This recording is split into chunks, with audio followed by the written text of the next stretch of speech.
کہ آپ کو معلوم ہے کہ ایران امریکہ کے درمیان جو مذاکرات ہوئے اس کا جو پہلا دور ہوا وہ 21 گھنٹوں تک رہا اسلام آباد میں رہا، لیکن وہ ناکام ہوئی، ناکامی کا اسے سامنا کرنا پڑا. اور اس طرح یہ جو تھے جی ڈی پینس جو آئے تھے امریکی نائب صدر، وہ بھی اس ملاقات میں تھے، اور انہوں نے ڈائریکٹ ملاقات کی تھی ان کے ساتھ جو کہ ایران کے سفارتکار تھے اور جو لوگ تھے عباس اراغچی اور جو ایران کے پارلیمنٹ کے تھے وہ یہ سب تھے. اور اس طرح یہ جو تھے مذاکرات ناکام ہو کے سب اپنے اپنے ملک واپس لوٹ گئے. تو یہ سب جو اپنا جگہ واپس اپنے ملک کو لوٹ گئے. جیڈوین بھی کیا اس نے کہا کہ بھائی ہم نے بات چیت کی بغیر کے بات چیت کی، لیکن وہ کچھ ایران کی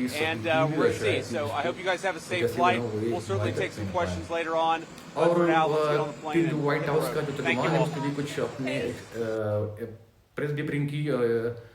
اس پریس بریفنگ میں جو کہ ریگولر ہوتی ہے اس میں کہا گیا بھائی جو صحافی تھے کہ بھائی ہم نے سنا ہے کہ ایران کی کچھ شرائط تھے وہ جو کہ ناقابل قبول ہے، وہ بڑی سیریس انسیریس ہے، اس کو ہم قبول نہیں کر سکتے، جو کہ ہمارے لیے ناقابل قبول ہے. اور جو دوسرا ہے کہ یہ ایران نے کچھ شرائط رکھی تھی. نمبر 1 اس میں یہ تھا کہ وہ جتنا بھی ہرجانہ اس جنگ میں ہو گیا، یہ جتنا بھی خرچہ ہو گیا، نقصان ہو گیا مالی، اس کو ہرجانے کے طور پر امریکہ نے اس کو واپس کرنا ہے، ریپیریشن جسے بولتے ہیں میرے خیال میں. تو وہ جنگی جرمانہ جسے بولتے ہیں کہ اس کو پے کرنا پڑے گا. دوسرا جو ہے کہ جو ان کے ایسٹس ہے اس کو بلا کسی شرط کے، بلا کسی شرائط کے اس کو واپس کرنا پڑے گا. جتنے بھی اس کے ایسٹس ہے اس کو کھولنا پڑے گا، اس کو انفریز کرنا پڑے گا. جو اب نئے ہرمز جو ہے اس پر اس کا جو کنٹرول ہے وہ برقرار رکھی جائے گی ایران کی، اور اس میں کس قسم کی وہ مداخلت وہ نہیں ہوگی. ایک اور بھی شرط تھی جس کی وجہ سے ان دونوں کے درمیان اختلاف رہی، بنیادی شرط ہے، اور ایران نے کہا تھا کہ بھائی اس پر ہم کوئی بھی وہ سمجھوتا نہیں کریں گے. چنانچہ یہ اس طرح جو تھی، جو ڈیلیگیشن تھی امریکن اور یہ ایرانین، وہ سب واپس چلی گئی. اور اس طرح 21 گھنٹے کے بعد یہ ملاقات ہوئی، یہ ناکام ثابت ہوا یہ پہلا دور. تو امید کی جا سکتی کہ انشاءاللہ جو اگلا دور ہوگا، اگلا راؤنڈ ہوگا، عمان کی بات کر رہے ہیں کچھ ایک اور ملک کی، جہاں پہ ہو سکتا ہے کہ دوسرا راؤنڈ ہو جائے، تو ہو سکتا ہے کہ ایک بڑا معاہدہ نکل آ جائے. لیکن یہ جو مذاکرات ناکام ہوئے اس سے کافی خدشات بڑھ گئے. اس کی کچھ امپلیکیشن ہے. نمبر 1 تو یہ ہے کہ اب جو ہے نا، جو اپنے ہرمز پر ابھی تک ایران کا کنٹرول رہے گا، جو جہاز وغیرہ جو ہے وہ نہیں جا سکیں گے، نہ آ سکیں گے. اس طرح جو قیمتیں ہے وہ انسٹیبلائز رہیں گی، اور اس طرح جو پوری جو معیشت ہے وہ اس میں جو ہے نا وہ جو ہے گراوٹ آئے گی. جو ترقی ہے، جو وہاں کی مہنگائی ہے، جو انفلیشن وغیرہ ہو گیا، انپلائمنٹ وغیرہ، جاب سیکیورٹی، جو اسکول کالج جو بند ہے، ان سب پر بہت زیادہ خطرناک اثرات مرتب ہو سکتے ہیں. دوسرا ہو سکتا ہے کہ یہ جنگ بندی جو ہے نا یہ عارضی جو تھی، جو پریجائل ہے، ختم ہو جائے، اور اس طرح دوبارہ یہ حملے شروع ہو جائے. کیونکہ امریکہ بھی شاید یہ مایوس ہو گیا کہ بھائی یہ جو ایران ہے اس کے اپنے جو ہے کچھ ٹارگیٹس ہے، جو کچھ اس مقاصد آبجیکٹیو جو اس جنگ سے حاصل کرنا چاہتے ہیں، یا اس جنگ بندی سے، اور جو کہ ایران امریکہ کو قابل قبول نہیں. اس کی وجہ سے ایران اور امریکہ کے درمیان یہ معاہدہ ہوئے نہیں پایا. ہو سکتا ہے کہ امریکہ دوبارہ اسٹرائک کر دے، اور اس کے جواب میں وہ بھی اسٹرائک کر دے گا. تیسرا اسرائیل بھی جو ہے وہ بیچ میں ایک جو تھرڈ پارٹی ہے، ہو سکتا ہے وہ بھی لبنان میں اپنا حملے تیز کر دے گا، اور ہو سکتا ہے کہ وہ ایران پر بھی ڈائریکٹ اٹیک کر سکتا ہے. چنانچہ یہ جو ہے اس طرح یہ جو علاقے میں ہے وہ کشیدگی بھی بڑھ سکتی ہے، اور یہ بڑا خطرناک صورتحال سے دو چار کر سکتی ہے. اور یہ جو ہے نا ایک معاہدہ جو ہوا تھا یہ 28 دنوں کے لیے، ہو سکتا ہے کہ یہ ختم ہو جائے، اور اس طرح جنگ دوبارہ شروع ہو جائے. اور اپنے ہر جو ہے وہ جو ایران اور یہ امریکہ کی آنکھوں کا جو ہے وہ توجہ بن جائے، اور یہ جو نا یہ جنگ کا ماحول وہاں پہ وہ بڑھ جائے گا، اور اس طرح کشیدگی اس علاقے میں بڑھ جائے گی. نہ کوئی جہاز آئے گا، نہ کوئی جہاز جا سکے گا. خصوصاً جو مشرق وسطی کے جو مالک ہے وہ بھی بڑی انڈر پریشر ہے اسی مذاکرات کی ناکامی کی وجہ سے. اور وہ یہ خوف ہے، ڈر ایسا نہ ہو کہ وہ دوبارہ ان پر وہ اٹیک کر دے گا. ایران کی طرف سے اٹیکس آئیں گے، ڈرون کی طرف سے، یا جو میزائل وہ مزید پھینکے گا. اس طرح جو ان کی پوری ہے اکانومی تو آلریڈی خراب ہو چکی ہے، جو ڈالر انڈسٹری ہے وہ ختم ہو چکی ہے. جہاں آتا ہے نہ جاتا ہے تو کیسے وہ پیسہ کمائے گا، لہٰذا اس پر بھی بہت زیادہ خطرناک اثرات ہو سکتے ہیں. چوتھا جو ہے اسلام آباد کو جو ہے انہوں نے اس کارڈ کو جو کیا، اس کو بیک کیا، اس کو بروکر کیا، اس کو تو میرے خیال میں اس پر بھی جو ہے نا ایک پریشر آ سکتا ہے پاکستان پہ کہ واقعہ ایک مایوسی ہے کہ واقعی ہم نے اتنا اچھا ماحول پہ ایک کنڈیوسیو انوائرمنٹ میں اس کو کیا، جو مذاکرات تھے اس کو منعقد کیے، لیکن اس کا نتیجہ یہ نکلا کہ نہ کوئی معاہدہ ہوا اور نہ کوئی اور چیز، مطلب کوئی مثبت پہلو سامنے آئے. تو میرے خیال میں اب جو ہے نا سر ٹرمپ مزید جو ہے یہ پریشان ہو جائے گا کہ یہ جو طے نہیں پا سکے گا. اگر یہ پایا سر ٹرمپ جو ہے نا مزید وہ پریشانی کا شکار ہو جائے گا، اس کی جو ایڈمنسٹریشن ہے وہ مزید دباؤ کا شکار ہو سکتا ہے، اور ہو سکتا ہے کہ جو کانگریس ہے وہ بھی مزید پریشر کا شکار ہو جائے. تو وہاں کی جو پالیٹکس ہے وہاں پر بھی جو اس میں اثر پڑے گا.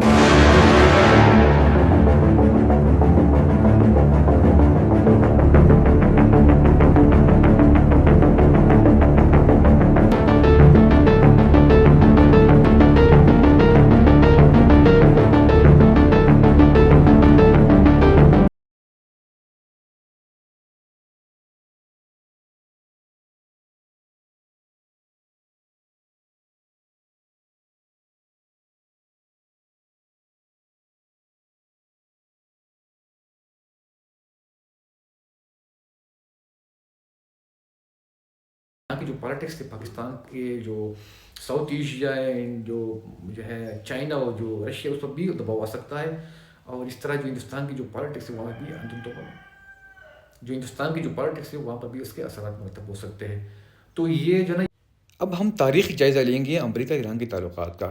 امریکہ ایران کے تعلقات کافی طویل عرصے سے خراب ہے. 1953 میں جب مصدق وزیر اعظم تھا ایران کا، تو اس نے جو برطانیہ کی آئل کمپنی ہے بی پی اس کو نیشنلائز کر دیا، جس کی وجہ سے ان کے تعلقات خراب ہو گئے، اور انہوں نے امریکہ کی مدد کے ذریعے آپریشن ایجس کا منصوبہ پلان بنایا. آپریشن ایجس کے ذریعے اس کا تختہ الٹ کر شاہ ایران کو دوبارہ لایا گیا اقتدار میں. ایران امریکہ کے درمیان تعلقات کا تاریخی جائزہ. ہم امریکہ ایران کے درمیان تعلقات کا جائزہ 1953 سے شروع کریں گے، تاکہ آپ کو معلوم ہو جائے کہ جو موجودہ صورتحال ہے اس کے درمیان اور اس کا کیا تعلق ہے، اور ان دونوں کے درمیان کب سے یہ تعلقات خراب آ رہے، اور کب سے ان دونوں کے درمیان جو سفارتی تعلقات ابھی تک بحال نہیں ہوئے. تو چلیے شروع کرتے ہیں. ایران امریکہ کے درمیان تعلقات کی تاریخ 1953 سے اب تک بہت پیچیدہ، اتار چڑھاؤ بری اور تنازعات سے بری ہوئی ہے. ایک زمانے میں دونوں ممالک ایک دوسرے کے اتحادی تھے، لیکن 1979 کے ایرانی انقلاب کے بعد سے تعلقات دشمنانہ ہو گئے. یہاں ایک خلاصہ اور ٹائم لائن ہم اس کو تفصیل سے بیان کریں گے. 1953 امریکی اور برطانوی حمایت یافتہ بغاوت آپریشن ایجکس. ایرانی وزیر اعظم محمد مصدق نے برطانوی کمپنی اینگلو ایرانی آئل کمپنی بی پی کو تیل کی صنعت کو قومی تحویل میں لے لیا. امریکہ اور برطانیہ نے کمیونسٹ کے اثر سے ڈرتے ہوئے CIA اور MI کے ذریعے آپریشن یا بغاوت کروائی، آپریشن کے ذریعے، جس کو آپریشن ایجس بولتے ہیں. مصدق کو معزول کرایا، اس کا تختہ الٹ دیا اور شاہ محمد رضا پہلوی کو دوبارہ اقتدار میں لے کے آیا. یہ واقعہ ایرانی تاریخ میں امریکی مداخلت کی علامت بن گئی، اور بہت سے ایرانیوں میں امریکہ کے خلاف گہری نفرت پیدا ہوئی. شاہ نے امریکہ کی حمایت سے سواک خفیہ پولیس قائم کی، جو کہ سخت تھی. انہوں نے جو کہ حکومت کے مخالفین تھے اس کو دبانا شروع کر دیا، ان کو جیلوں میں ڈال دیا. 1950 کی دہائی سے 1970 کی دہائی کا دور، شاہ کا دور اور امریکہ کا قریب اتحادی ہونا.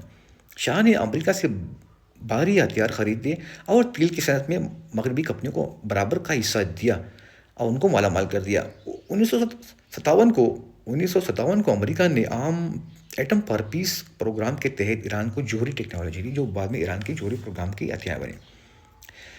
بنیاد بنی. شاہ کی وائٹ انقلاب سے معاشی ترقی ہوئی، لیکن امریت مغربی ثقافت امریکہ کی حمایت کی وجہ سے عوام میں ناراضگی بڑھی. 1979 ایرانی انقلاب امریکہ مخالف حکومت.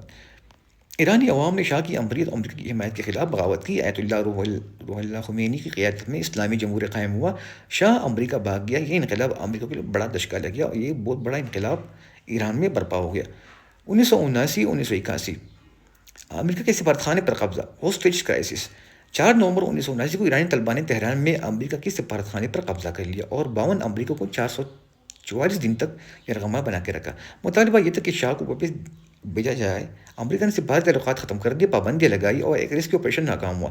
یرغمال 1981 میں ریگن کی صدارت سنبھالنے کے بعد فوراً رہا کیے گئے.